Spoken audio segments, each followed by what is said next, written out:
Francis T Mavelikkara സാറുമായിട്ടുള്ള ചോദ്യോത്തരത്തിന്റെ രണ്ടാം ഭാഗം ഇവിടെ ആരംഭിക്കുകയാണ്.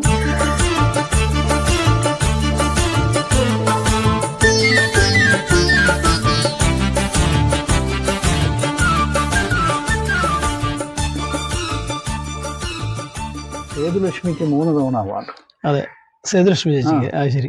സേതുലക്ഷ്മിക്ക് ഒരു അവാർഡും കിട്ടാതെ, അതുപോലുള്ള പ്രതിഭാതനായ ഒരു നടി ഒരു അവാർഡ് പോലും കിട്ടാതെ വിഷമിക്കുമ്പോൾ ഒരു ദിവസം ഞാൻ പുന്നപ്പുറ ഫൈൻ ആർട്സ് സൊസൈറ്റിൻ്റെ അവാർഡ് മേടിക്കാനായിട്ട് ചെന്നപ്പോൾ സേതു കളിക്കുന്ന നാടകം. സേതു എന്നെ വന്ന് കയ്യെ പിടിച്ചിട്ട് പറഞ്ഞ്, എനിക്കൊരു വേഷം എഴുതി തരണം, എനിക്കൊരു അവാർഡ് ഇതുവരെ കിട്ടിയിട്ടില്ല, ഇത്രയും പ്രായമായി, ഇനി എന്നാണ് എന്ന് ചോദിക്കുക. അപ്പം ഞാൻ സേതുലക്ഷ്മിയോട് പറഞ്ഞു, ഒരു കാര്യം ചെയ്യ്, അടുത്ത വർഷം ഞാനൊരു പ്രോജക്റ്റ് ചെയ്യുന്നുണ്ട്, നീ അവിടോട്ട് നിന്നോളാൻ പറഞ്ഞു. ആ വർഷം അവാർഡാ. അത് ശരിയാ.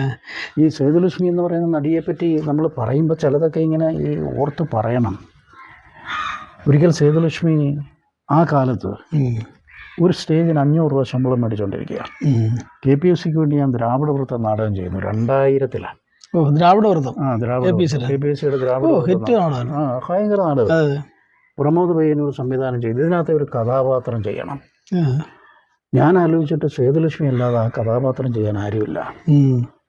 KPSC എന്നൊരു നടിക്ക് എടുക്കുന്ന വലിയ ശമ്പളം 250 രൂപയാണ്. സേതുലക്ഷ്മി എൻ്റെ നാടകത്തിൽ അഭിനയിച്ചുകൊണ്ടിരിക്കുക. പാല കമ്മ്യൂണിക്കേഷൻ മൺകോലങ്ങൾ കളിച്ചുകൊണ്ടിരിക്കുക. സേതുവിന് അവിടെ അവാർഡാണ്, 2ാമത്തെ അവാർഡ്. ഞാൻ സേതുലക്ഷ്മിയെ വിളിച്ച് ഫോണിൽ, അന്ന് മൊബൈലൊന്നുമില്ല, ഞാൻ വിളിച്ച് സേതു ഒന്ന് വീട്ടിൽ വരണമെന്ന് പറഞ്ഞു. അപ്പം ഞാനന്ന് അപ്പുറത്താണ് താമസിക്കുന്നത്. അപ്പോൾ സേതു വന്നു, ഭക്ഷണമൊക്കെ കഴിച്ചിരുന്നപ്പോൾ ഞാൻ പറഞ്ഞു, സേതു ഇങ്ങനൊരു കാര്യമുണ്ട്, എന്തോ തരും, 250 രൂപ തരത്തുള്ളൂ. പക്ഷേ അത് നേർ പകുതിയാണല്ലോ.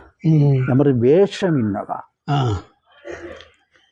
വേഷം കഥാപാത്രം പറഞ്ഞപ്പം അത് ശമ്പളം പിന്നെ ഒരു വിഷയമല്ല. സേതു ചാടി എഴുന്നേറ്റ് എൻ്റെ കയ്യെ പിടിച്ചിട്ട് പറയും, ഞാനുണ്ട്, ശമ്പളം തന്നില്ലെങ്കിലും ഞാനുണ്ട്. താൻ മേടിക്കുന്ന ശമ്പളത്തിൻ്റെ പകുതി മേടിച്ചുകൊണ്ട് സേതുലക്ഷ്മി അഭിനയിക്കാൻ വരികയും ആ നാടകത്തിന് 3ാം തവണ സേതുലക്ഷ്മിക്ക് അവാർഡ് കിട്ടുകയും ചെയ്യുക.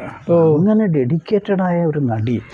അതിനുശേഷം അവർ ഈ സിനിമയിലേക്ക് വരിക.